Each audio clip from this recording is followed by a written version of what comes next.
besertanya umi keluarga besar beliau senantiasa dilindungi oleh Allah Ta'ala. Amin amin ya rabbal alamin. Dan sama-sama yang kita muliakan walid beserta rombongan, dan juga yang kita muliakan seluruh wali nakrogi dan makmur, wabil khusus Abun beserta keluarga besar beliau. Kemudian yang kami muliakan, kami hormati kepada seluruh pengurus posko yang ada di dalam makmur. Alhamdulillah telah berhadir Gubernur, Pak Camat, Ketua Pemuda, Ketua Barisan Muda, dan juga kawan-kawan semuanya yang tidak kami sebutkan, namun yang satu persatu kami tidak mengurangi rasa hormat kami, dan juga kepada Dewan Guru, dan juga kepada ibu-ibu P2T yang sangat kami hormati. Di alhamdulillah insyaallah kami akan baca makalah daripada isi dada Abuya yang berjudul Dakwah dalam Agama. Yang pertama, keimanan atau akidah. Yang kedua, hukum syarat atau sholat. Kalau sholat ini dibarengi dengan akidah, penyebab adanya khusyuk dan hulu hati pada Allah, bahkan menumbuhkan ikhlas dan istiqomah, maka sholat yang sedemikian rupa dapat mencegah keji dan mungkar, berakhlak bagus dan gaul yang baik, dan juga penyebab adanya ma'rifah, hidup dengan Allah, tidak dengan lainnya, termasuk dirinya.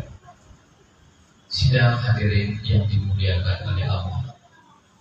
Dari itu, bagi anggota Tauhid Tasawuf agar dapat berdialog dengan pimpinan kampung serta tokoh-tokoh masyarakat, mengajak umat dapat memperbaiki agama dalam kehidupan di dalam masyarakat, agar dapat keamanan, kemakmuran, dan kesejahteraan di dalam hidup.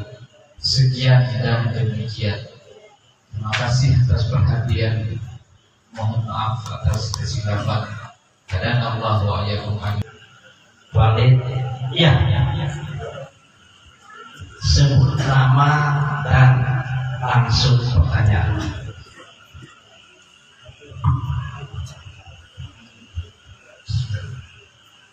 Assalamualaikum warahmatullahi wabarakatuh.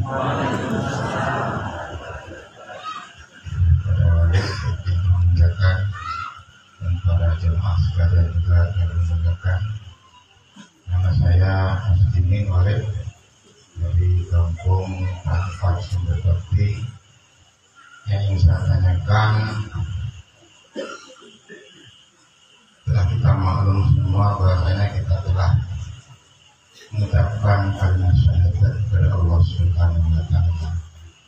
Jadi pada pertanyaannya, bagaimana syahadat yang sering kita ucapkan tapi secara diri kita ini tidak bisa menyaksikan kepada Allah Subhanahu wa Ta'ala. Jadi apakah syahadat kita itu bagaimana? Itu pertanyaan. Assalamualaikum warahmatullahi wabarakatuh. Yang mulia Abuya dan yang mulia Walid serta rombongan dan para jamaah yang hadir pada malam hari ini. Nama saya Suyanto. Jadi ada dua pertanyaan yang bisa saya sampaikan. Yang pertama, secara kasat mata saya melihat orang yang sholat, ini berkisah sholat. Orang yang sholat di makam syariat, di tingkatan syariat, itu lebih condong melakukan maksiat. Ini terjadi kepada teguh-teguh lagi, ulama lagi. Bahkan di dalam Al-Quran ini pernah terjadi. Sementara orang yang mengamalkan hakikat itu jauh dari maksiat. Itu yang pertama. Yang kedua, bagaimana kita sholat bisa hati kita utuh kepada Allah, utuh hati kita kepada Allah. Ini bagaimana caranya? Karena jujur untuk pribadi saya sendiri, saya belajar hakikat, tapi pengamalan untuk sholat tetap masih di tingkat syariat. Yang ketiga, dalam ayat, saya tidak hafal ayatnya, tapi saya dengar bahwa orang yang sholat itu masuk neraka, namanya neraka. Jadi sekian pertanyaan dari saya, Walid. Terima kasih atas kesempatannya. Saya akhiri. Wassalamualaikum warahmatullahi wabarakatuh. Bismillahirrahmanirrahim. Assalamualaikum warahmatullahi ta'ala wabarakatuh. Yang mulia dan yang dimuliakan oleh Allah, Abuya kita bersama, Inya dan Umi beserta keluarga besar yang dirahmati Allah. Kepada Bapak Ibu dan jamaah, izin, dan kepada Yang Mulia Walid, Yang Mulia Abun, saya dari perwakilan ibu-ibu ingin menanyakan satu pertanyaan kepada Walid. Pertanyaannya begini, Walid. Apakah Allah itu di dalam alam atau Allah itu berada di luar alam? Karena di dalam mempelajari ilmu tauhid tasawuf, di dalam posko ini saya tidak pernah tahu apa yang dimaksud dengan ilmu tauhid. Maka timbullah pertanyaan ini pada malam hari ini. Terima kasih Walid. Lebih dan kurang saya mohon maaf. Assalamualaikum warahmatullahi ta'ala wabarakatuh. Assalamualaikum warahmatullahi wabarakatuh.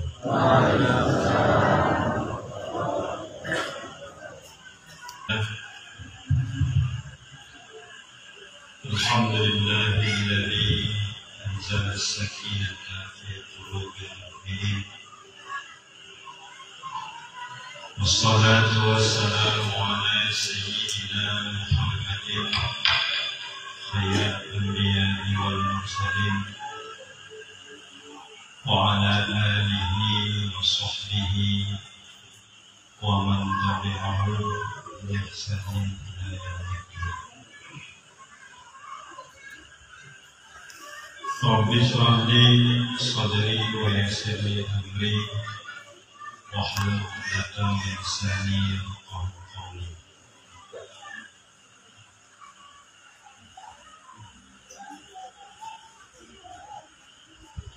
Yang sama-sama kita muliakan,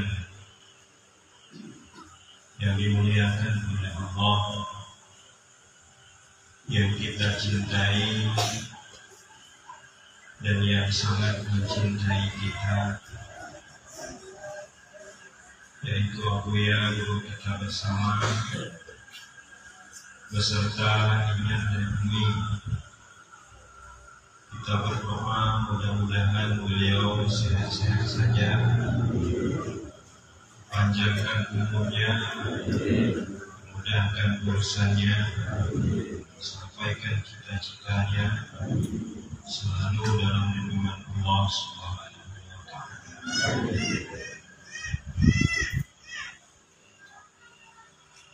Yang kita muliakan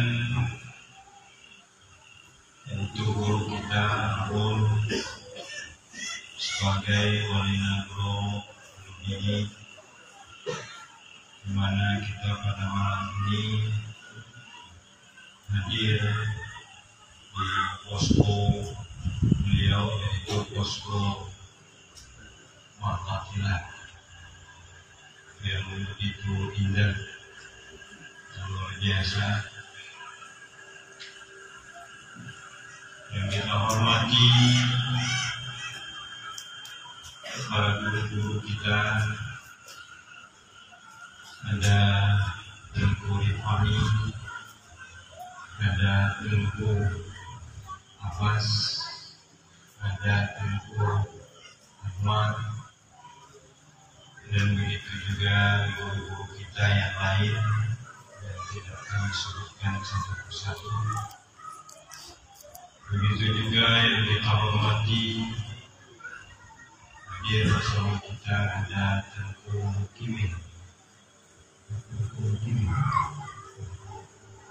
kemudian ada Bapak Sugianto,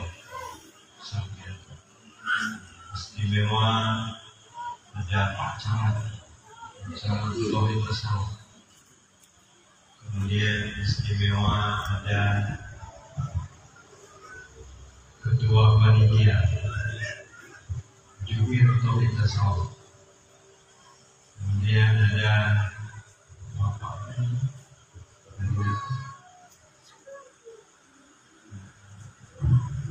Imam Masjid Al-Bili,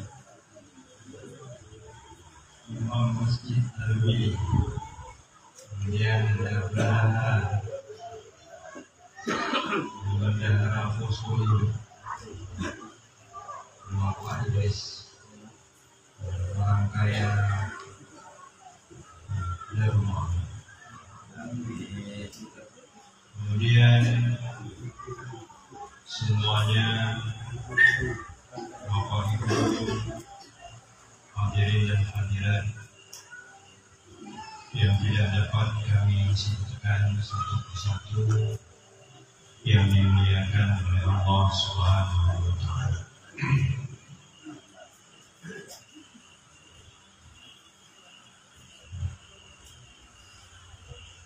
Bapak Ibu yang terhormat,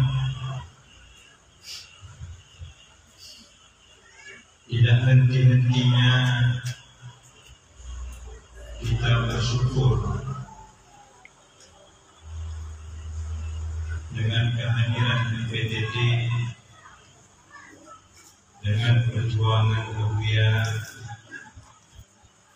yang tidak memilah dan memilih dengan siapapun, baik kaya, miskin, kota, kampung, pelosok. Beliau sangat peduli kepada kita, beliau sangat sayang kepada kita, dan kita berterima kasih yang tak terhingganya kepada beliau. Beliau yang membangunkan kita daripada tidur panjang. Bapak Ibu yang terhormat, di mana kita tahu dan kita sering mendengar bahwa an-nasu niyam idza matu ingkawah, manusia itu tertidur, apabila dia mati itu barulah dia terbangun. Jadi hari ini dengan keberkahan Tauhid Tasawuf, kita lihat di mana-mana kita mengaji, di mana-mana kita berzikir. Kalaulah tidak ada Tauhid Tasawuf, kita ini sudah pada tamat semua. Ya, itu sudah tamat.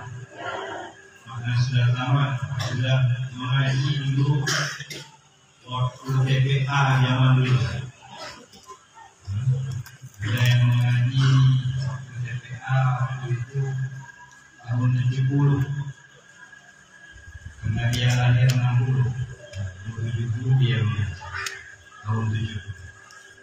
Ada yang TPA-nya tahun 80, ada yang TPA-nya tahun 90. jika dia tidak mengaji lagi karena sudah tamat. Rupanya dengan keberkahan perintah tasawuf kita hari ini mengaji lagi. Rupanya kita belum tamat.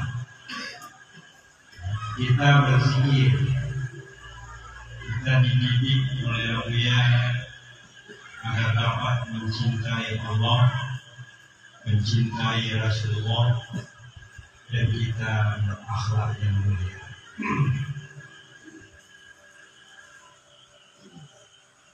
Lalu Bapak Ibu yang terhormat, ada ulama mengatakan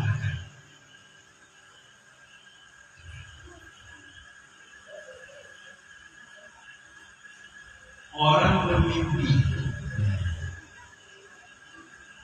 dia tidak tahu dia itu sedang bermimpi.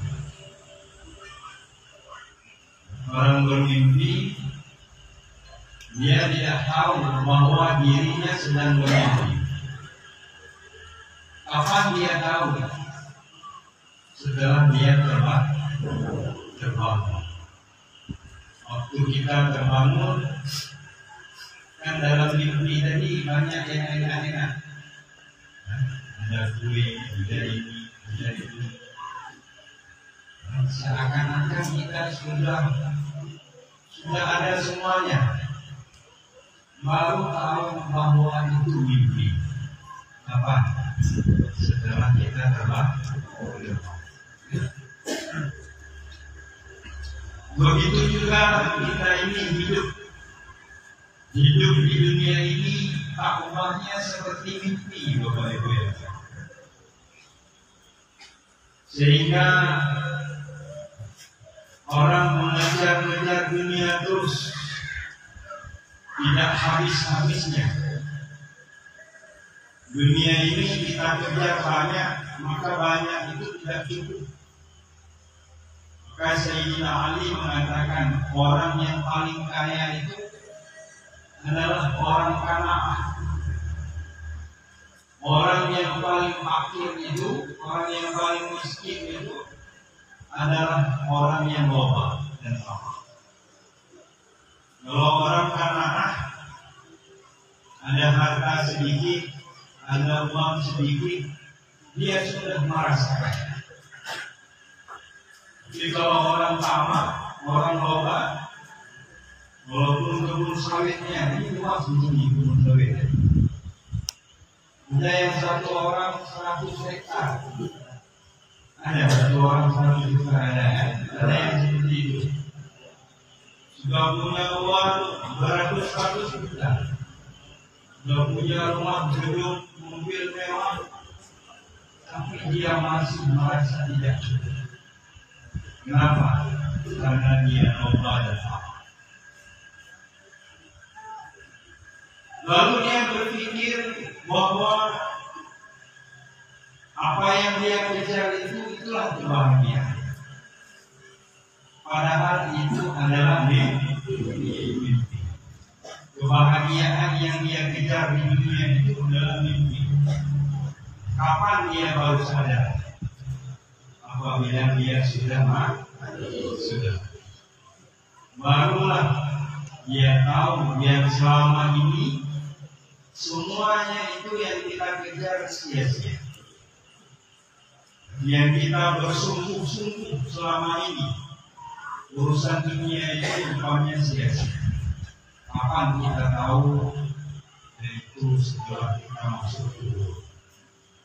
Maka kata Nabi Sallallahu Alaihi Wasallam, an-nasu niyamun, manusia itu tertidur. Idza matu intabahu. Apabila dia mati, maka barulah dia itu terbangun.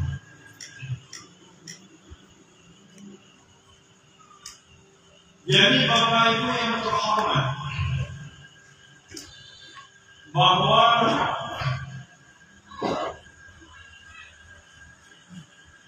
Sayyidina Ali juga mengatakan ada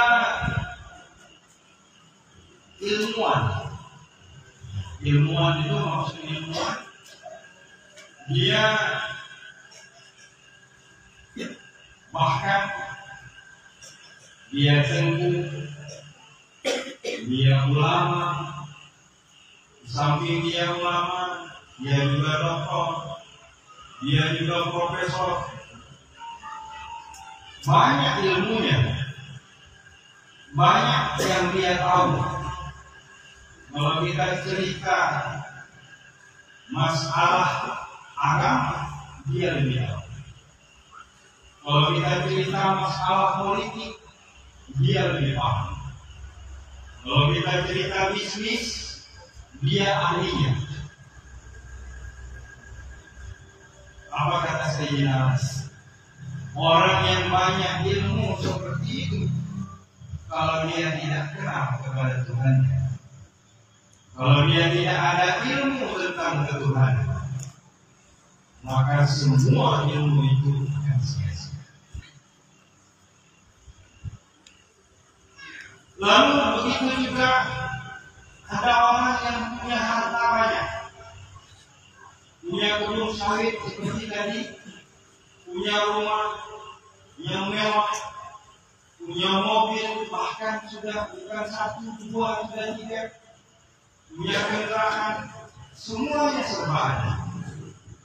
Tapi kalau di dalam hatinya tidak ada rasa cinta kepada Allah, kalau tidak ada rasa rindu kepada Allah, maka semua yang dia miliki itu akan sia-sia.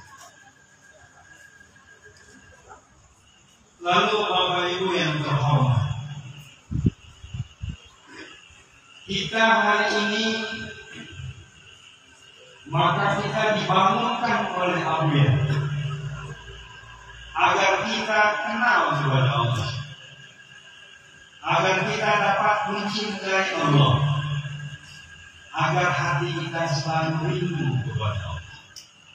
Dibangunkan kita daripada kelalaian, dibangunkan kita daripada kelupaan, dibangunkan kita daripada kealpaan yang tidak pernah henti-hentinya, yang tidak pernah bosan-bosannya, sampai hari ini.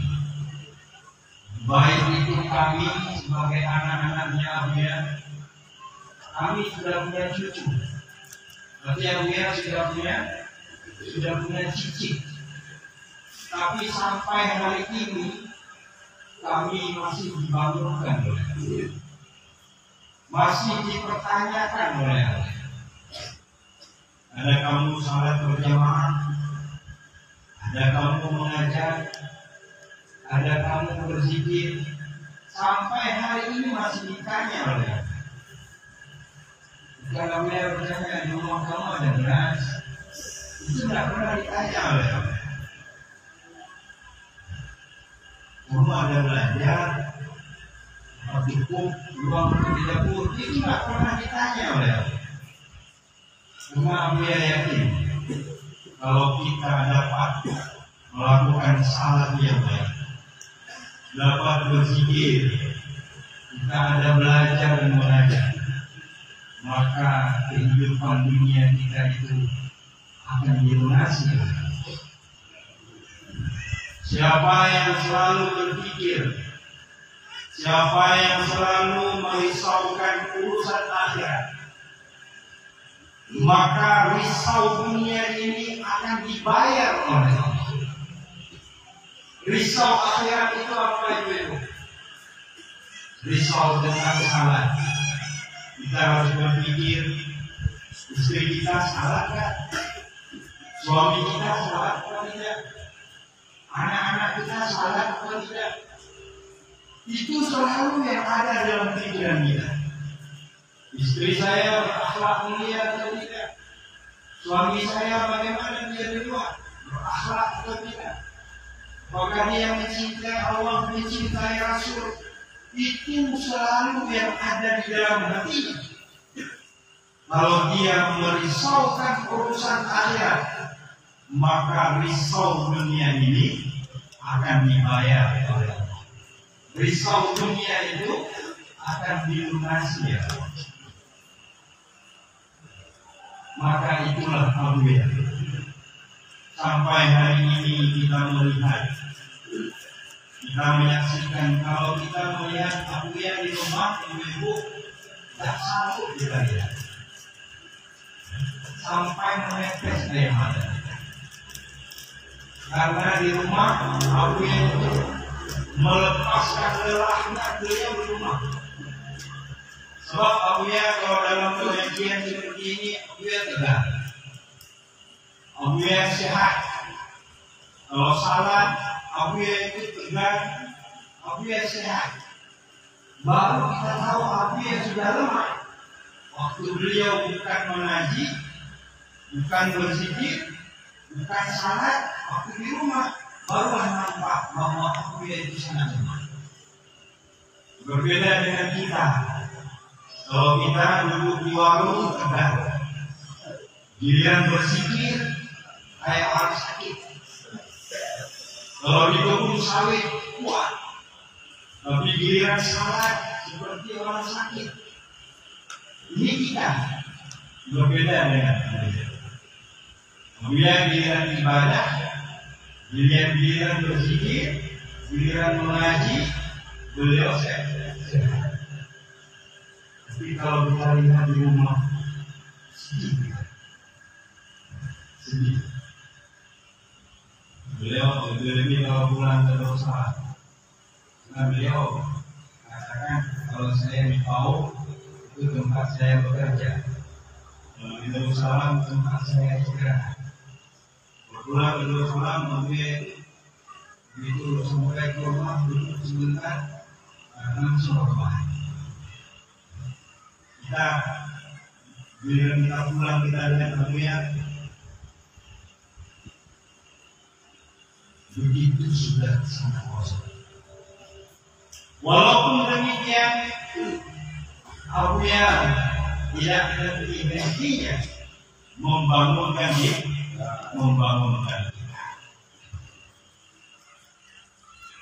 Maka Bapak Ibu yang berhormat, akhir-akhir ini, 1 tahun terakhir ini Abuya banyak makalah-makalah atau di dalam pengajian Abuya menyampaikan tentang salat. 1 tahun terakhir, bahkan makalah tentang salat sudah berpuluh-puluh, bahkan kali-kali sudah hampir 100 lembar membicarakan tentang salat.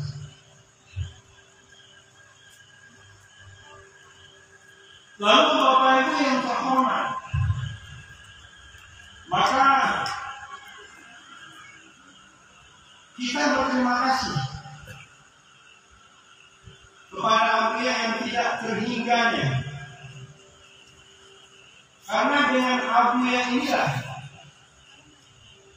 kita terbangun daripada lalai, ghaflah, terbangun daripada lupa. Inilah yang disebut dengan zikir. Apa yang dikatakan dengan zikir? Zikir itu lepas daripada lalai. Zikir itu lepas daripada lupa. Kita tidak lupa dan tidak lalai kepada Allah. Kita tidak lupa dan tidak lalai kepada Rasulullah. Kita tidak lupa dan tidak lalai dalam kita mengingat perintah-perintah Allah, mengingat amar ma'ruf nahi munkar. Ini dibangunkan hati kita ini oleh Abuya. Lalu Bapak Ibu yang terhormat, kalaulah kita dengan kita mengingat Abuya, lalu terbangun hati kita, maka mengingat Abuya ini lebih baik bagi kita. Kami ulangi, apabila kita dengan mengingat abiyat atau dalam bahasa umum kita mengingat mursyid, lalu dengan kita mengingat mursyid terbangun hati kita, lepas daripada ghaflah, lepas daripada nisyan, maka mengingat guru itu lebih baik. Seperti apa namanya?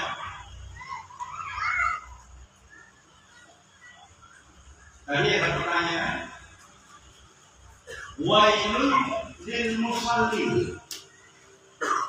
Celaka, ataupun ada yang menerjemahkan sebagian ulama mengatakan wailun itu neraka wail bagi orang yang salah, yang dia itu lupa, lalai daripada salat. Ini logikanya kita mengatakan begini, orang salat saja masih jalan, apalagi kalau tidak salat. Lalu Bapak Ibu yang terhormat, maka disinilah pentingnya tauhid tasawuf. Disinilah pentingnya hakikat dan ma'rifat. Tidak cukup dengan semata-mata syariat saja. Kalau hanya dengan syariat, Bapak Ibu yang terhormat,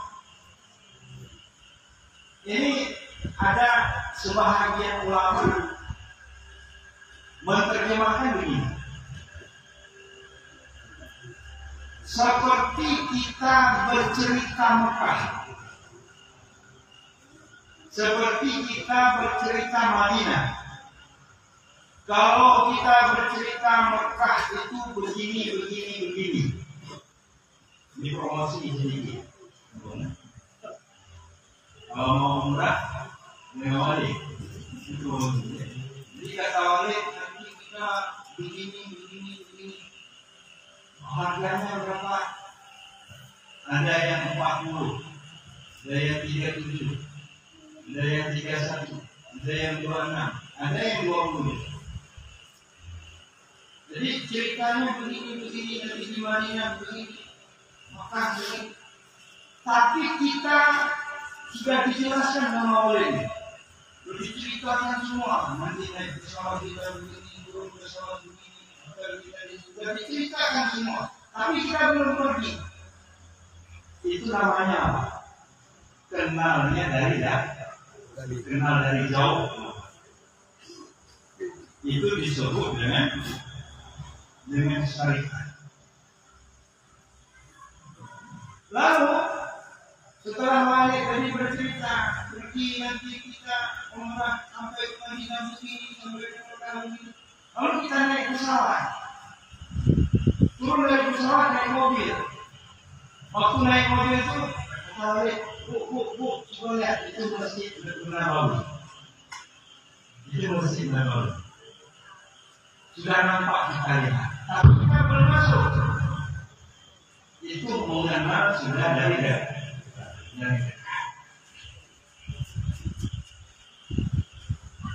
Sudah, itu namanya tarik. Tapi belum masuk lagi. Masjid Nabawi itu sudah nampak. Masjidil Haram itu sudah nampak. Kalau kita sampai ke Mekah, misalnya itu pertama sekali nampak itu yang jam besar. Itu jam besar itu dengan jarak 25 kilo sudah nampak. Kalau malam begitu besar, 25 kilo jaraknya sudah nampak jam besar. Nah itu di belakang jam besar itu nanti disitulah masjid. Itu namanya tarik. Lalu Bapak Ibu yang terhormat, lalu sampailah kita masuk ke dalam. Begitu kita masuk ke dalam, Bapak Ibu yang terhormat, Lebih-lebih waktu dia masuk yang pertama.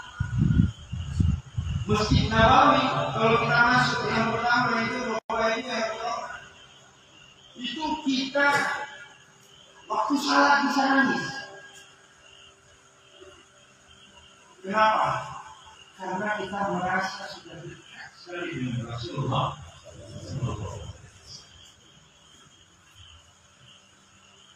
Bisa menangis. Kadang-kadang belum salat, giliran kita baru masuk saja, baik ke Masjid Nabawi atau Masjid Haram, masuk saja di pintunya itu sudah menangis. Tanpa kita sadari air mata kita menangis. Jadi bagi orang yang pertama dulu ya, beda yang kedua yang ketiga ini sudah agak hilang, karena sudah ada maksud yang lain dia. Kalau orang berhenti pertama ini biasanya berhenti belum mengenai tamu mesti jauh itu kaget. Yang lain dalam mengenai sudah mulai mengenai hal itu. Nah, yang tidak pun. Kalau tidak kedua kali itu mengenai kalau ini hanya rasanya kadang. Lagi yang kalau dia bisa bawa dia pun mengalihkannya, dia pun lagi keluar sama. Dulu saya pun dosa begini tak sholat begini mabuk macam itu yang depan dia, ya. Golong mengalihkan, golong mengalihkan, mabuk terus. Aku macam lama kau yang dari jauh mana? Orang tidak punya tulus saja. Tidak keluar karena kami yang sayang, kawan bangsa. Dunia kami dulu.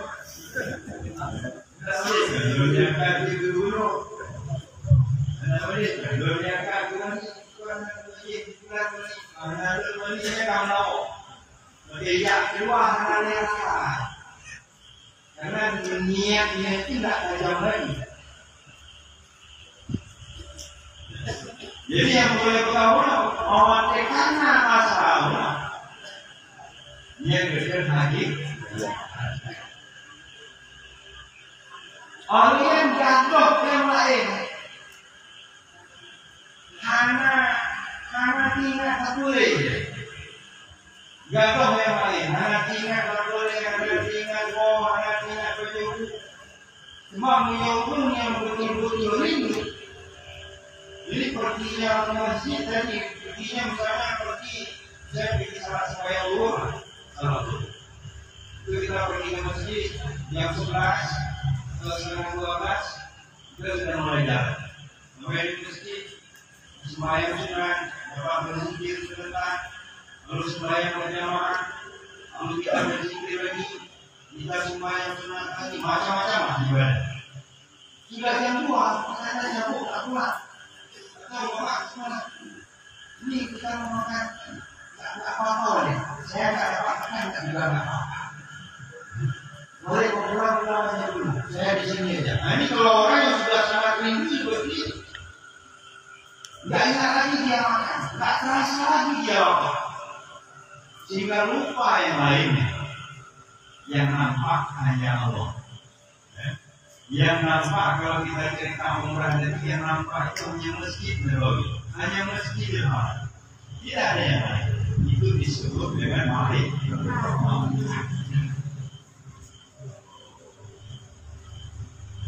Lalu Bapak Ibu yang terhormat, begitu juga kita salat. Kalau tidak sampai minimal kepada hakikat, paling kurang.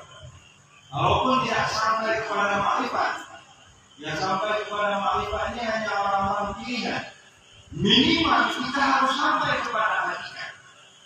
Barulah salat kita itu tidak lagi celaka.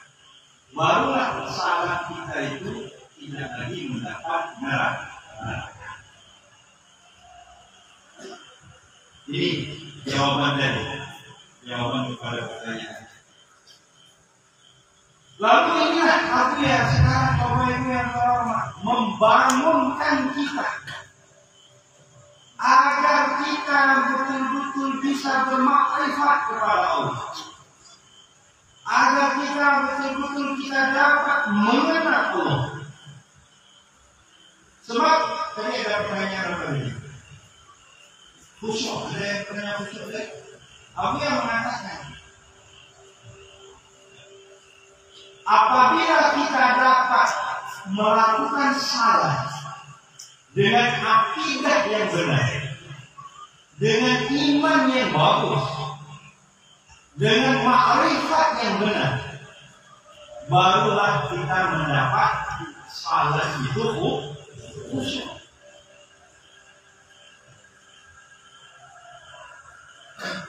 Jadi bagaimana? Jadi itu satu contoh. Itu satu contoh. Dalam bahasa yang baik, kalau syariat itu kita salat yaitu benar syarat dan rukun. Benar syarat dan rukun. Itu syarat syariat. Lalu yang kedua yaitu syarat tarikat. Bagaimana syarat tarikat? Benar hadap hatinya kepada Allah. Jadi benar hadap hati kepada Allah ini dilatih dengan zikir. Benar hadap hati kepada Allah ini dengan kita memperbaiki iman. Kalau nggak benar iman kita, maka nggak benar juga hadap hati kita kepada Allah. Benar syuhud kita, itu benar hadap hati dari ini adalah tarikat. Kemudian kita merasakan bahwa kita ini tidak dapat melakukan salat yang benar kecuali kita dibantu oleh Allah. La haula wa la quwwata illa billahil aliyyil azim. Ini disebut dengan tarikat. Dan terus kita merasakan bahwa kita tidak ada. Yang ada itu hanya. Bahkan kita merasakan kita tidak menyaksikan Allah. Yang menyaksikan Allah itu hanya Allah menyaksikan dirinya. Itu dikatakan makrifat. Itulah syahadat. Jadi bagaimana ini? Jadi syahadat itu kalau kita lihat di dalam kitab lama. Jadi syahadat itu kita harus dapat mengesahkan zatnya. Hanya satu. Kita harus dapat mengesahkan sifatnya. Kita harus dapat mengesahkan af'alnya. Dan kita harus meyakini kebenaran Rasulullah SAW. Baru benar syahadat. Tapi kalau di dalam hati kita masih bercampur-campur,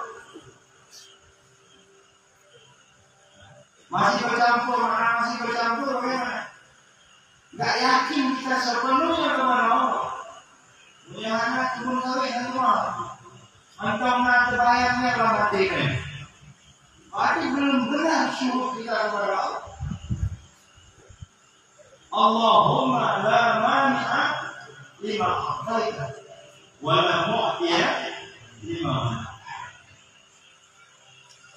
Kita harus dapat melihat yang lain selain Allah itu hanya sekedar permainan. Hanya sekedar permainan, sekedar sandiwara. Pada hakikatnya semuanya dari Allah. Mudah bagi Allah untuk membuat kita hari ini kita kaya, mudah bagi Allah membuat kita miskin besok. Kita lihat apa yang terjadi sekarang di Nepal. Dia menteri keuangannya, menteri ini, dibeli dia orang banyak orang. Itu karena Tuhan umum itu mudah saja bagi Allah. Hari ini kita kaya, mudah bagi Allah membuat kita miskin besok. Dan juga sebaliknya, hari ini kita miskin, mudah bagi Allah membuat kita kaya. Jadi makanya keyakinan kita kepada Allah ini yang harus ditumbuhkan di dalam hati, sehingga kita dapat merasakan keberadaan Allah. Di mana Allah? Allah itu ada di mana? Jadi ada pertanyaan seperti itu. Allah itu ada di mana? Allah ada di mana-mana, tapi tidak di mana-mana. Allah itu hitam manis. Hitam tidak bisa dilihat, manis tidak bisa dirasa. Allah itu dekat, tidak bersentuh, tapi jauh, tidak berantar. Kalau kita jauh ada antaranya, antara ini, antara itu. Kita bilang kita jauh dari Allah, jauhnya tidak ada antara. Kita katakan Allah itu dekat, Allah tidak bersentuh. Jadi di mana Allah? Allah itu ada di mana-mana. Ada di mana-mana.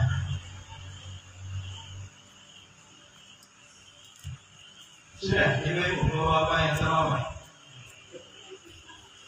Jadi dalam hati kita ada Allah. Dalam hati si Fulan ada Allah. Dalam hati si Fulan ada Allah. Pertanyaannya, berapa Allah? Allah tak? Satu. Kok bisa seperti itu? Dalam hati kita ada Allah, dalam hati Fulan ada Allah, dalam hati Fulan ada Allah. Tapi Allah itu satu. Kok bisa seperti itu? Saya tanya sama ibu-ibu saudara. Kita pergi ke Medan. Di Medan ada nggak matahari? Ada nggak? Kita pergi ke Banda Aceh. Di Banda Aceh ada nggak matahari? Kita pergi ke Malaysia ada nggak matahari? Pertanyaannya matahari berapa? Betul atau enggak? Matahari aja bisa. Yang matahari itu kan makhluk. Allah itu khalik.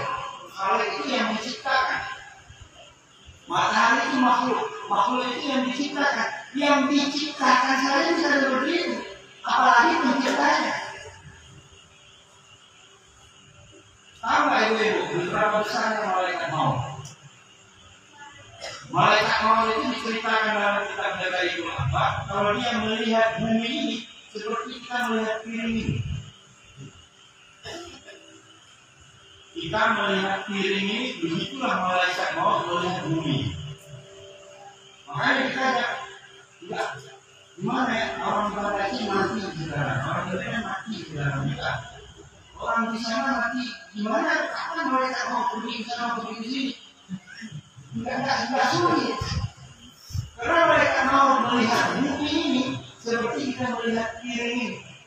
Tinggal kita tekan ya, tekan Malaysia tadi, tekan Singapura tadi, tekan Jakarta tadi, ada kemana? Karena mereka ada roh, membantu mereka kita mati ini. Yang berbahaya mereka yang berbahayanya betul. Mereka mau, mereka kiri, mereka Israel, mereka berikan. Yang bahaya, yang paling bahaya yang termasuknya mereka mau diambil air laut semuanya, tuangkan ke atas kepalanya, satu tetes itu dari itu. Mereka mau Badai sabut nyawang yang paling kek disabut nyawang iblis, raja iblis. Hanya disabut itu jentang,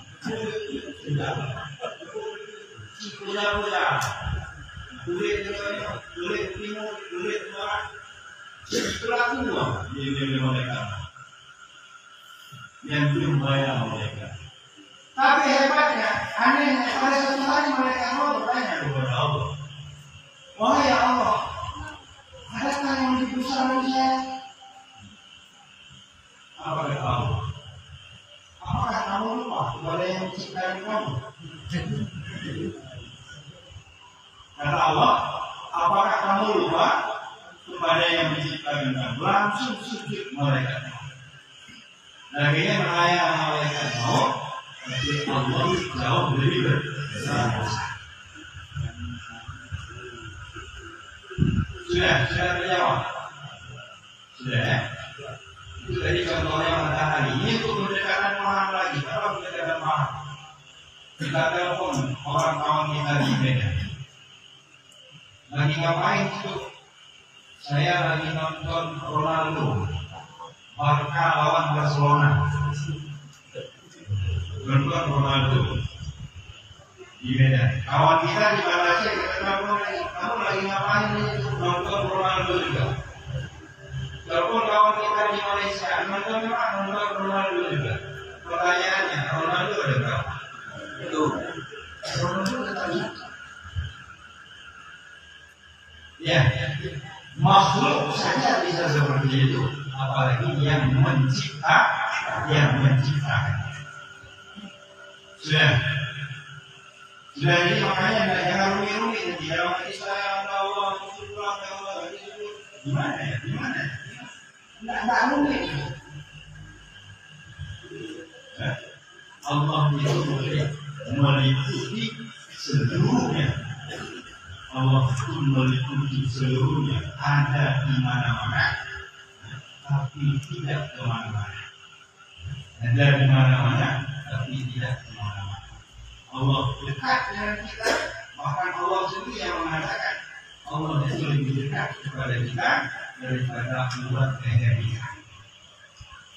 Dekat Allah tidak bersentuh, jauh Allah tidak ada.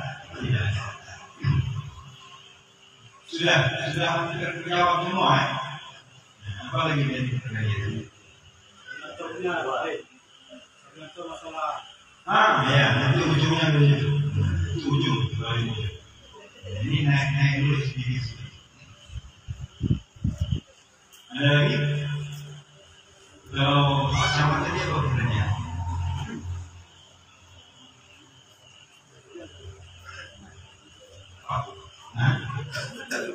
Pak Camat tadi apa? Pak Camat tidak ada pertanyaan?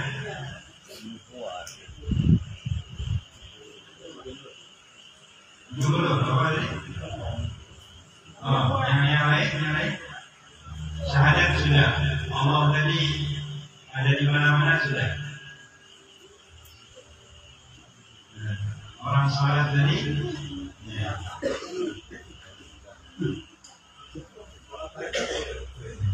Jadi salat tarekat tadi. Salat tarekat sudah tadi kan? Sudah. Sudah tadi bagaimana? Sudah dijelaskan oleh Gus Kias. Jadi kenapa Bapak Ibu yang terhormat? Jadi oleh karena itulah, kalau bukan dengan komunitas Allah,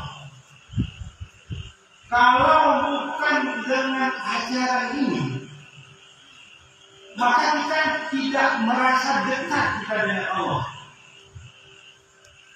Ini bukan berbicara Allah dekat.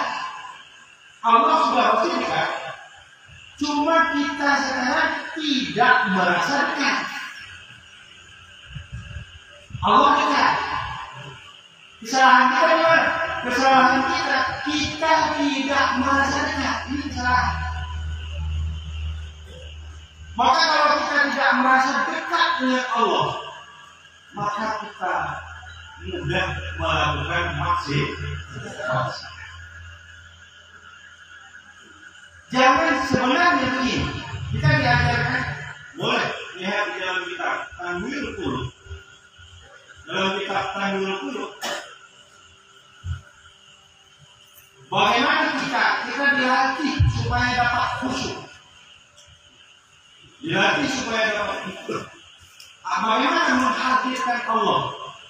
Tentu saja jawabannya dengan iman tadi, dengan kita memperbaiki iman.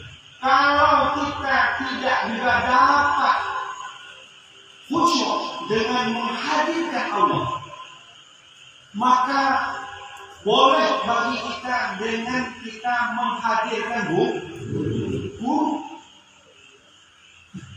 Misalnya ada pertanyaan begini, boleh nggak kita bisa di dalam saat? Kira-kira pertanyaannya seperti itu. Memang dianjurkan. Sebab kita berdoa itu dalam terhormat. Kalau dalam istilah tasawuf, dikala kita mampu naik, itu zikir namanya. Kalau nggak bisa zikir, nggak bisa tarapi, maka harus tanazul. Tanazul itu hakikat namanya. Dikala tarapi dengan Allah, kalau kita mengingat Allah, tidak ada bekas di dalam hati kita. Kenapa? Karena kita tidak tahu adab-adabnya bagaimana, syarat-syaratnya bagaimana. Maka kata Abu Yazid Al-Bustami, kamu ini kata Abu Yazid Al-Bustami, mudah-mudahan jangan ditinggalkan. Kamu sebut nama saya itu lebih baik daripada kamu sebut nama Allah 1000 kali. Ini konsep tarikat. Fana fisyek muqaddam ala hanafilah.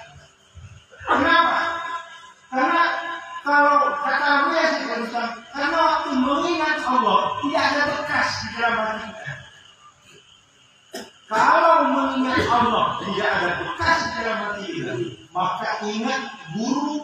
Kalau dengan mengingat guru bisa terbangun hati kamu, maka mengingat guru itu lebih baik. Bahkan kata Ibnu Athaillah Al-Iskandari dalam kitabnya Al-Miftahul Farah wa Misbahul Arwah, zikir itu sebenarnya banyak. Mengingat Allah zikir, menyebut nama Allah zikir, menyebut nama Nabi zikir, salawat itu zikir, menyebut nama sahabat zikir, menyebut para ulama-ulama yang saleh zikir, termasuk juga menyebut guru yang mursyid yang selalu membangunkan hati kita untuk terbangun kepada Allah, itu juga zikir. Itu yang disampaikan oleh Ibnu Athaillah Al-Iskandari. Ini Bapak Ibu yang lalu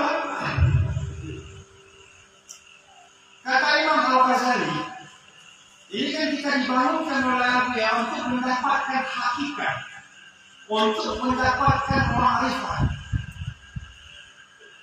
Kata Imam Al-Ghazali, untuk mendapatkan ma'rifat itu harus ada 4 syarat. Yang pertama, dia mengenal Tuhannya. Mengenal Tuhannya dengan rububiyahnya Allah. Bukan hanya sekedar mengenal saja, tapi tidak kenal rububiyahnya. Kalau kenal dia tapi tidak kenal rububiyahnya, itu juga kurang berbekas. Umpama begini,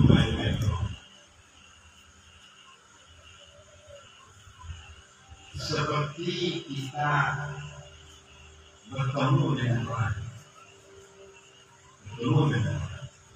kebetulan orang ini satu kampung dengan,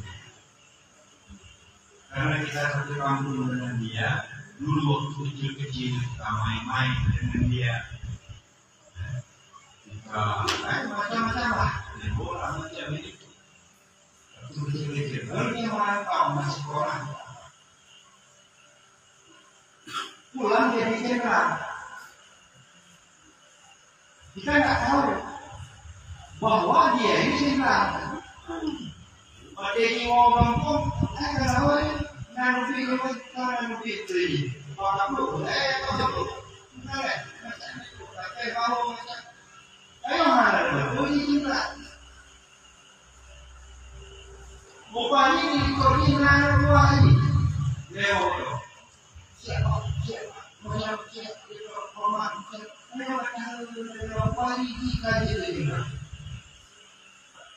Bunuh wangi kakek bahu. Setelah kamu ketui jenderal, maka anak wangi ya. Bahu. Ada beda? Ada beda? Ini bukan kita mengatakan bukan Allah seperti itu, enggak. Ini untuk pendekatan Pak, untuk pendekatan Pak. Siapa yang tidak kenal Allah? Semuanya orang kenal Allah. Kalau kita tanya, kamu siapa Tuhan kamu? Allah. Kamu siapa Tuhan kamu? Allah. Dari sini kita pergi sampai ke Rabbul Alamin, kita bertemu dengan setiap orang, lalu kita tanya sama dia, siapa Tuhan kamu? Allah. Semua orang bisa jawab, Tuhannya Allah. Tapi kenapa juga dia maksiat? Karena tidak tahu dia rububiyahnya Allah.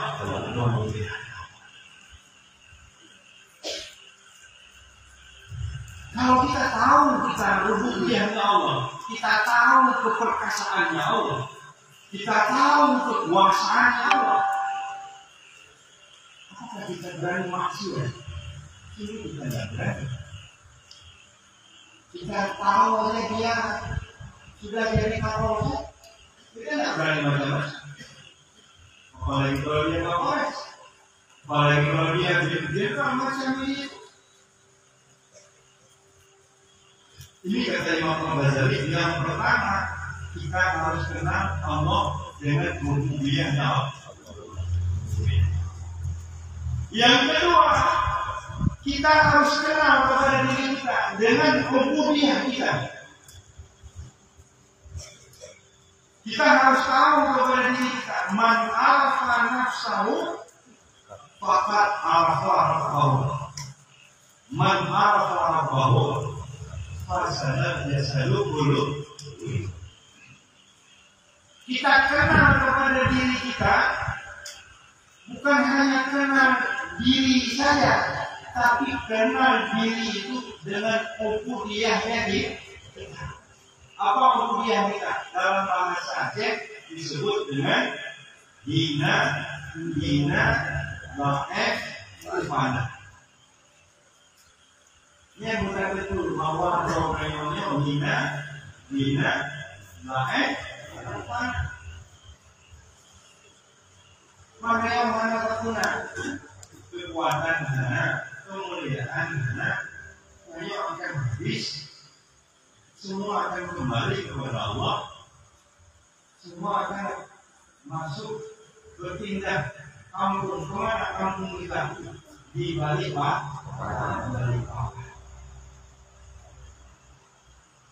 Kita harus sadar itu. Apalagi kalau umur kita sudah lewat 40.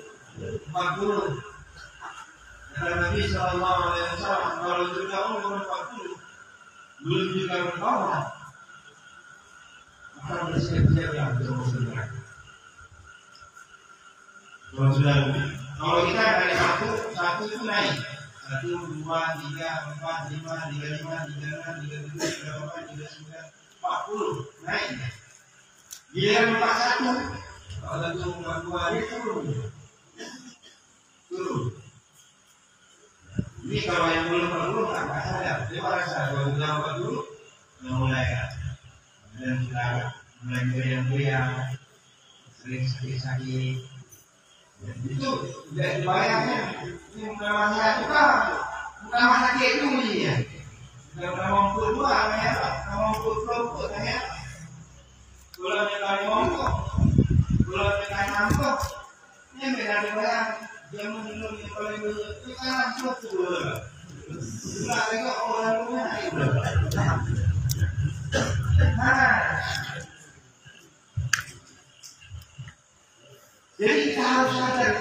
kehinaan kita, kefakiran kita, kelemahan kita, kedaifan kita akan habis semuanya.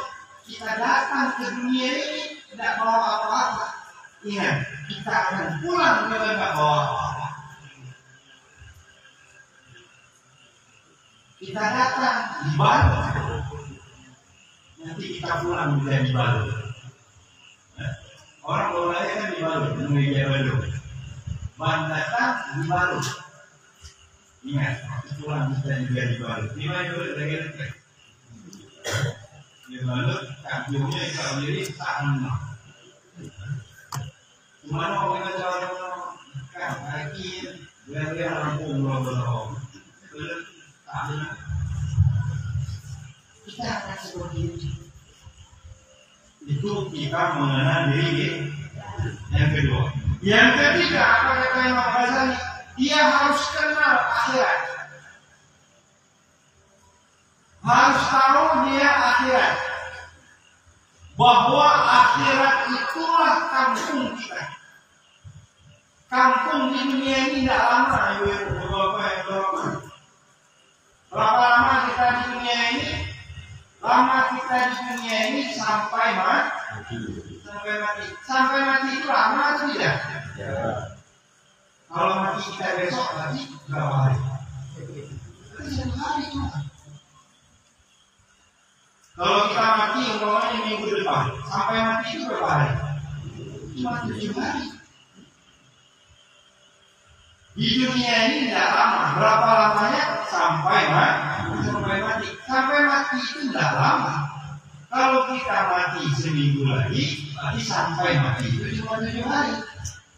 Kalau kita mati kita sebulan lagi, mati sampai mati itu hanya 30 hari. Tidak lama. Hidup di dunia ini tidak lama. Kita harus sadar bahwa hidup nanti yang segera hidup nanti di hari akhir. Khalidina fiha abadan. Kekal selama-lama. Itulah kampung kita. Dan yang terakhir kata Imam Ghazali, dia itu harus mengenal dunia. Apa itu mengenal dunia? Mengenal kehinaan dunia. Jadi kalau orang sudah tahu bahwa dunia ini hina, dunia jifatun, tullabuha kilabun. Tidak usah dibuat mana. Jangan kasar.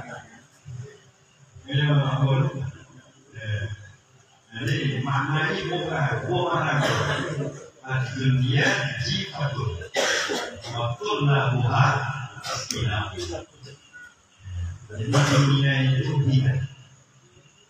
Jadi orang yang kalau kita sudah tahu dunia itu tidak, maka carilah di dunia ini seukuran cukup, jangan ukuran lebih. Di dunia ini kalau kita cari sedikit, maka sedikit itu cukup. Pernah dengar cerita Jalut dan Talut? Apa kata Nabi Musa alaihissalam? Bila dia berperang, kita lari, rupanya di tengah jalan ketemu sungai. Kata Nabi Musa, jangan minum. Oh, kalaupun boleh minum, tapi sedikit saja. Kalau minum banyak, kau biasa. Minum sedikit. Yang minum sedikit selamat. Ada yang minumnya banyak. Ada yang minum itu kerana ada minum itu cok. Waktu cok nanti. Yang kepalanya masuk baru. Pernah lihat cerita seperti apa namanya? Ibarat madu. Lalu datang semua. Diminumnya sedikit. Aman. Minum sedikit lagi. Aman. Tanggung lah, juga yang tanggung lah. Tanggung lah, hari ini mati dia. Begitulah dunia. Jadi makanya harus ada 4 syaratnya. Kata Imam Ghazali. Kenal dia kepada Allah dengan rububiyahnya Allah, kenal dia kepada dirinya dengan rububiyah dirinya, Kenal dia dengan akhirat, bahwa akhirat itu nanti kekal. Kenal dia kepada dunia, bahwa dunia itu dunia. Barulah sampai dia kepada balik. Jadi ini Bapak Ibu yang terhormati baru sekedar ilmu. Jadi ilmu itu nggak masuk dia. Hanya kamu enggak. Kecuali dibaca kata bernama. Itulah yang bersih.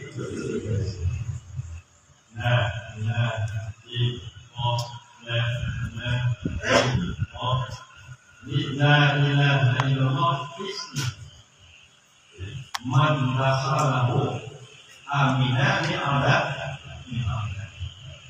Jino azabnya banyak. Bapak Ibu yang terhormat, di bahasa Allah kita memang tidak dijajah secara fisik oleh orang luar, tapi kita dijajah secara intelektual, dijajah melalui media-media, dijajah moral kita, dijajah macam-macam fisik moral kita. Jadi bagaimana kita dapat menyelamatkan ini? Dengan kita berzikir. Sebab banyak sekali fitnah Bapak Ibu yang terhormat. Fitnahnya banyak, fitnah lagi. Bukan hanya fitnah dari luar. Kadang-kadang fitnah itu ada di dalam. Ada di dalam. Ada fitnah kita dengan keluarga. Ada fitnah kita dengan anak. Ada fitnah kita dengan tetangga. Ada fitnah kita dengan kawan.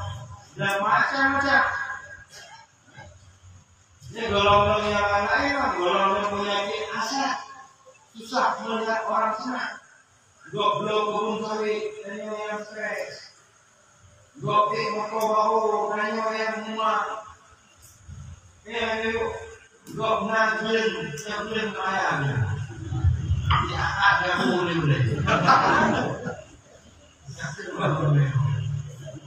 Saja yang berdiri. Yang kok yang najin dulu, yang kita lah. Orang karena ikhlas, punya sangat ikhlas, maka stres. Orang stresnya strong. Definasi Bapak Ibu yang tahu. Tapi punya tanya lemah hanya pukulnya. Ini yang sering terjadi. Hanya pukulnya. Oh, kalau kamu layu pulang. Kayak orang kata sini lagi, kayak orang itu tidak mengurangi bagian rezeki. Kalau kita yang bahasa itu kan bulan ini habis terima karena itu kulit. Ya habis. Kayak banyak kan yang bulan mau. Ini kan karena untuk kayu kita. Tapi mulia dalam Allah tidak seperti itu. Gudang kekayaan Allah itu tidak habis. Kaya orang lain tidak mengurangi bagian rezeki. Maka problemnya susah. Jadi penyakitnya Bapak Ibu yang terhormat, dia penyakit jalan. Apa bentengnya? Bentengnya berzikir. Allah berzikirnya amatlah.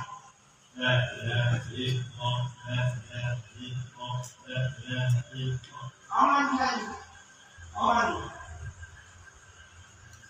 Hanya mau di katakan kau itu tidak juga itu. Dan banyak yang lain-lain. Baik itu azab itu zahir, baik itu azab itu tidak zahir, baik azab itu batin, baik azab yang paling berat azab apa itu?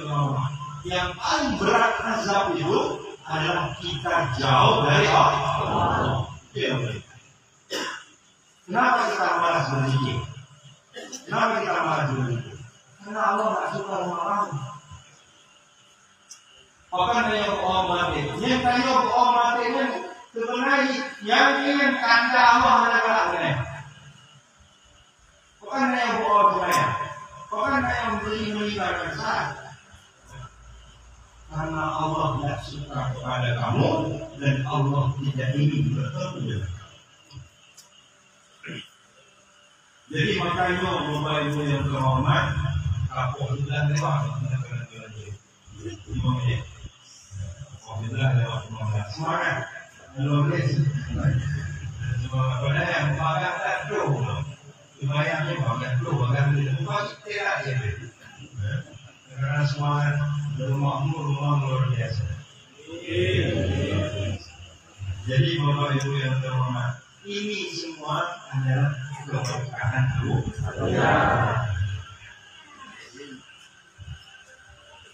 Jadi makanya Bapak Ibu yang terhormat, kebetulan ada yang doa saya habiskan tadi. Ingatlah kamu sesuatu yang menghasilkan munajat kamu kepada Tuhan.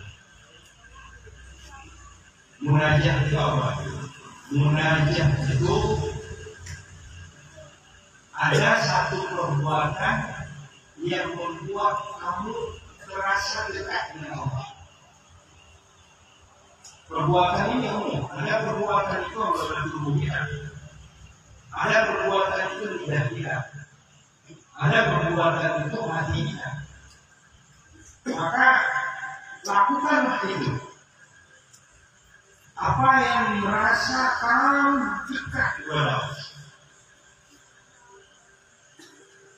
Jadi konsep kalau di dalam mereka hanya dua. Jika hati zikir, jika karena kalau kita mulai, kalau kita amal mereka dulu. Ingat Allah, zikir namanya. Ingat Nabi, salawat namanya. Ingat guru, berbicara. Jadi ketahui ya, dengan berzikir inilah kita dapat melepaskan semuanya ini. Kan pernah kami katakan begini, keluar engkau dari engkau bertambah iman. Keluar engkau dari engkau bertambah keyakinan. Jadi bagaimana kita dapat keluar kita daripada kita? Keluar kita daripada kita itu keluarnya itu dengan zikir. La ilaha illallah, la ilaha illallah, la ilaha illallah, la ilaha illallah. Ini seperti itu. Jadi bagi Bapak Ibu yang terhormat, iman ini lagi apa?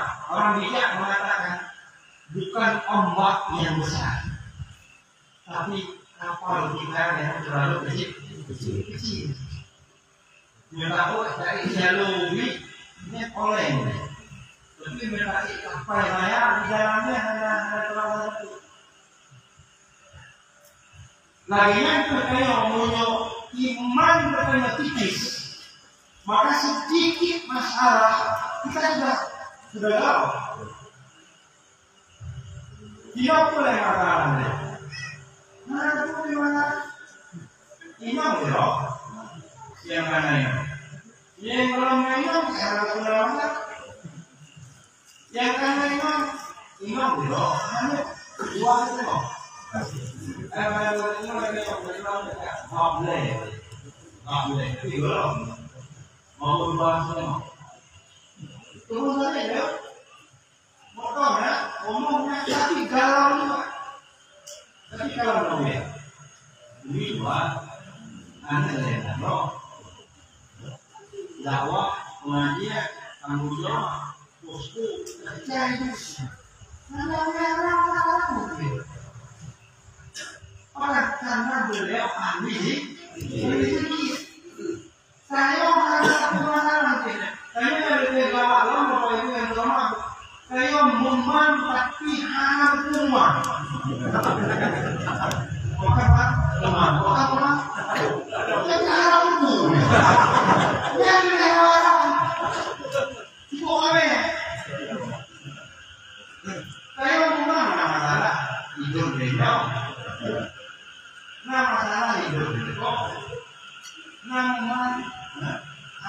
pakai sesuatu yang pikirnya namanya ya hanya satu orang tapi iman ini yang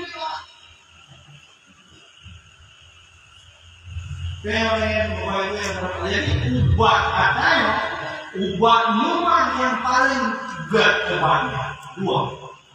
Yang pertama itu pergilah kepada guru, sohbah dengan guru. Yang kedua adalah berzikir. Jadi melepaskannya yang di dalamnya Bapak Ibu yang terhormat. La ilaha illallah, la ilaha illallah.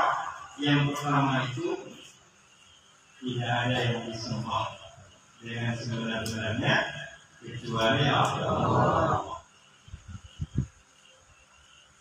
Mana tidak ada yang disembah, belum karena patut kecuali hanya kepada Allah.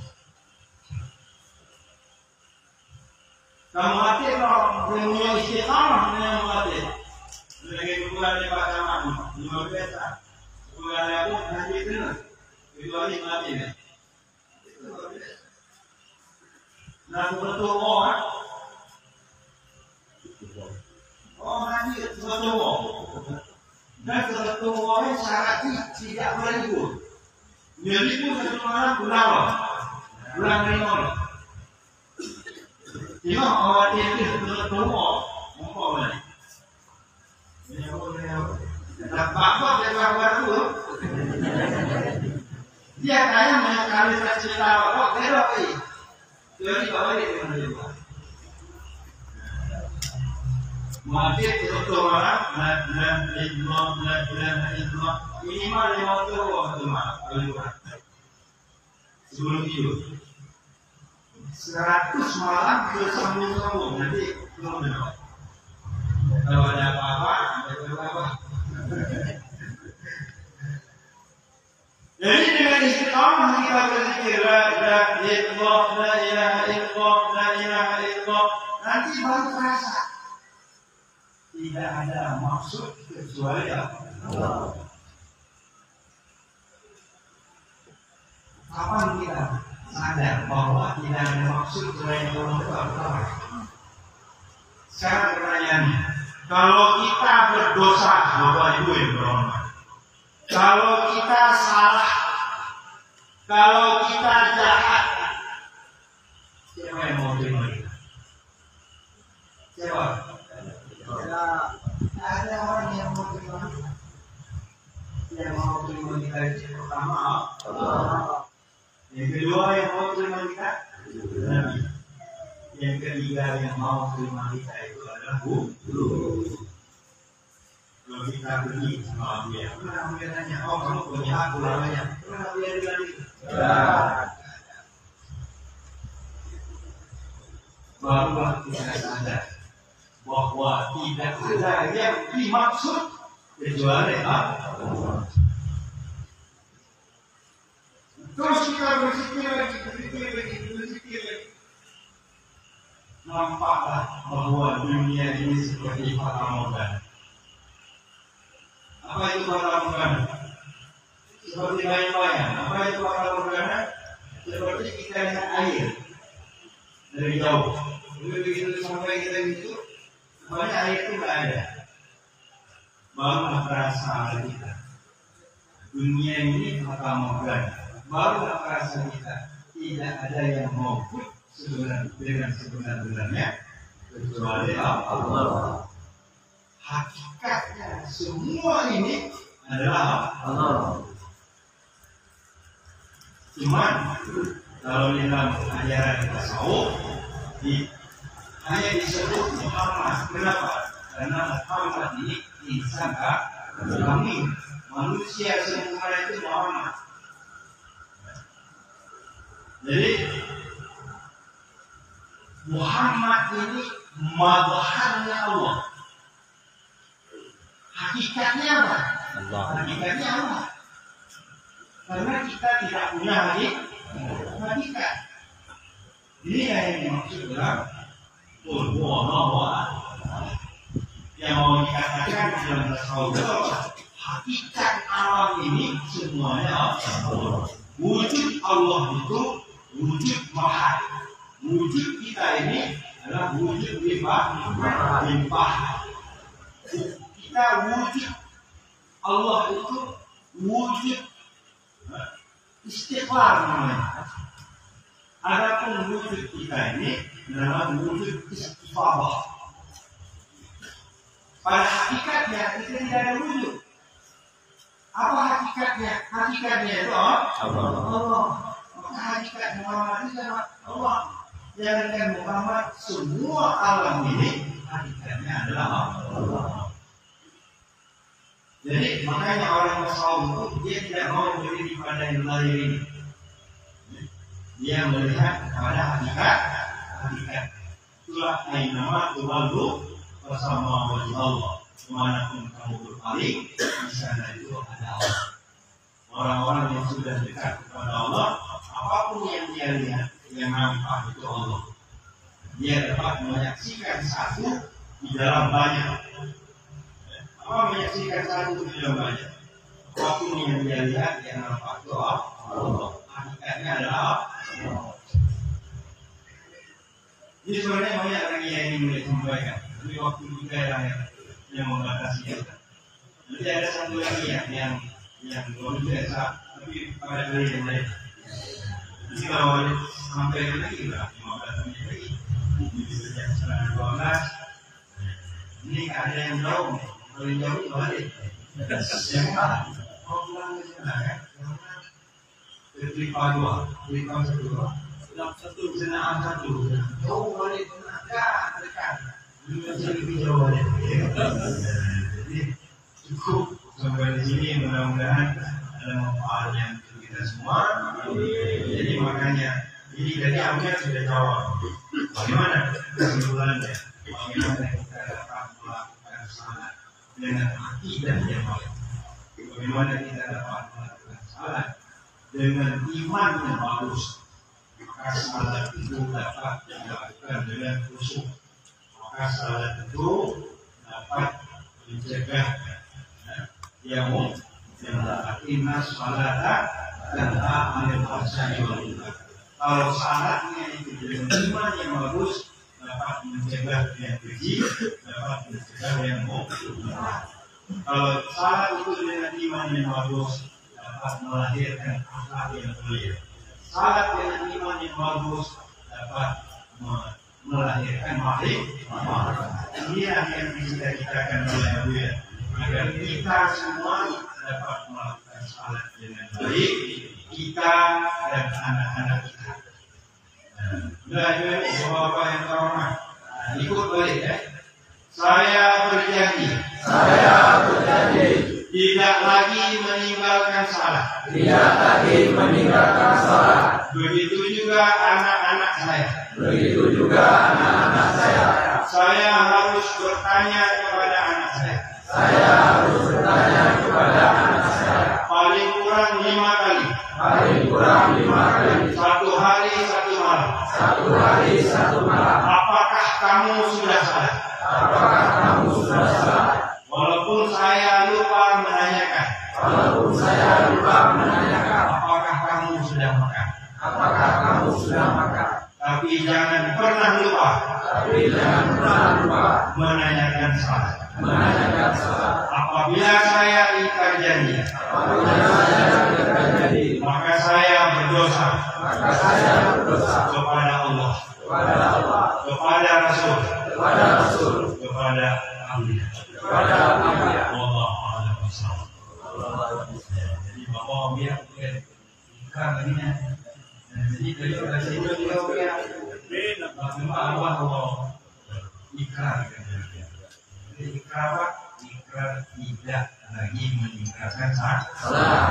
Baik kita, suami kita, anak kita, dan istri kita jangan pernah meninggalkan salat. Amin. Amin. Cukup sampai di sini. Mudah-mudahan ada manfaatnya kita semua. Jadi sudah punya ya. Kalau singkat. Jadi cukup sampai di sini. Tentu saja banyak yang bicara banyak salah dan hilafnya, di situ boleh mohon maaf yang sebesar-besarnya. Terima kasih atas perhatiannya. Lalu boleh ucapkan terus bersyukur mungkin boleh kembali. Demikian berdoa cukup boleh sampai di sini, lebih dan kurang pada lebih mohon maaf. Dan Allah wa iyyakum ajma'in. Assalamualaikum warahmatullahi wabarakatuh.